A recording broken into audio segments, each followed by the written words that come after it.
আজকে আমি নিয়ে এসে গেছি ডোরা কেকের রেসিপি। ডোরা কেক খেতে যেরকম টেস্টি, বানাতে খুবই সহজ। বাচ্চাদের ব্রেকফাস্টে হোক কি স্কুলের টিফিনে খুব সহজে আপনারা বানিয়ে দিতে পারেন। এতটাই স্পঞ্জি হয় যে বাচ্চারা এটা খুব খেতে পছন্দ করে।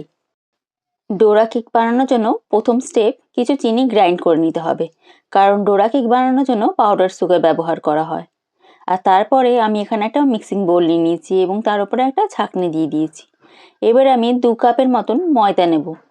আমি এখানে ময়দা ব্যবহার করেছি, আপনারা চাইলে এখানে ময়দার আটা হাফ হাফ করে ব্যবহার করতে পারেন। আর নিলাম 1 কাপের মতন পাউডার সুগার, হাফ কাপের মতন মিল্ক পাউডার, আর 1 টিস্পুন দিয়ে দিলাম বেকিং পাউডার। এই সমস্ত ইনগ্রিডিয়েন্টসগুলোকে ভালো করে চেলে নিতে হবে, যেন লাম্পস একেবারে না থাকে। ব্যাটারটা যত বেশি স্মুথ হবে ডোরা কেকটা অতটাই সফট এবং স্পঞ্জি হবে। তারপর এখানে দিতে হবে 3 টিস্পুন মধু আর 3 tablespoon condensed milk. Condensed মিল্কটা দিলে এই ব্যাটারটা খুব স্মুথ হয় এবং কেকের টেস্টটা খুব ভালো হয়। এইবারে অল্প অল্প দুধ দিয়ে আমরা কেকের ব্যাটারটা তৈরি করে নেব। একবারে পুরো দুধটা দেবেন না, না হলে কিন্তু লাম্পস ধরে যাবে। যতটা প্রয়োজন বুঝে বুঝে আমি কেকের ব্যাটারটা তৈরি করে নিলাম। ঠিক দেখুন, এইরকম কনসিস্টেন্সিটা হতে হবে। এবারে আমরা একটা ননস্টিকের প্যান গ্যাসে ওভেনে বসিয়ে দিলাম। ননস্টিকের প্যানেই এটা করার চেষ্টা করবেন, তাহলে কেকটা খুব স্মুথভাবে উঠে যাবে। তারপরে সামান্য অয়েল ব্রাশ করে দিলাম এবং একটা টিস্যু পেপার দিয়ে অয়েলটা ভালো করে মুছে নিলাম।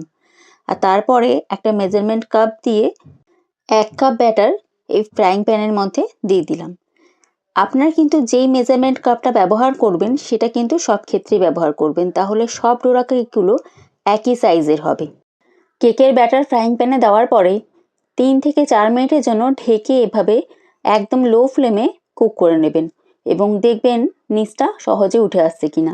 যখনই দেখবেন এক পাশটা ভালোভাবে উঠে আসছে, আরেক পাশে ফ্লিপ করে দেবেন। আরেক পাশেও 2-3 মিনিটের জন্য কুক করে নেবেন আর তারপরেই উঠিয়ে ফেলবেন। তাহলে রেডি আমাদের ডোরা কেকগুলো। এই ডোরা কেকের মাঝখানে আমি মেল্টেড চকলেট দিয়ে গার্নিশ করে ফেললাম। এভাবে গার্নিশ করলে বাচ্চাদের খুবই ভালো লাগে দেখতে এবং বাচ্চারা খেতে খুব ইন্টারেস্টেড হয়। এইভাবে এক এক করে আমি সব ডোরা কেকগুলো আমি এখানে আপনাদের কেটে দেখাচ্ছি, কীরকম সহজে কেটে যাচ্ছে এবং কীরকম স্পঞ্জি হয়েছে। দেখুন, সফট অ্যান্ড স্পঞ্জি হয়েছে। এতটাই টেস্ট, এতটাই সফট হয় যে বাচ্চারা বারবার বানিয়ে দেওয়ার জন্য আপনাদের রিকোয়েস্ট করবে। রেসিপিটি ভালো লাগলে অবশ্যই একবার ট্রাই করে বাড়িতে বাচ্চাদের এবং বড়দেরও দিয়ে দেখবেন। আশা করি সবার ভালো লাগবে। ভালো থাকবেন, সুস্থ থাকবেন। আসছি নতুন ভিডিওতে নতুন রেসিপির সঙ্গে। ভিডিওটি ভালো লাগলে অবশ্যই লাইক করে দেবেন এবং আরও এরকম ডিলিশিয়াস রেসিপির জন্য চ্যানেলটি সাবস্ক্রাইব করে দেবেন।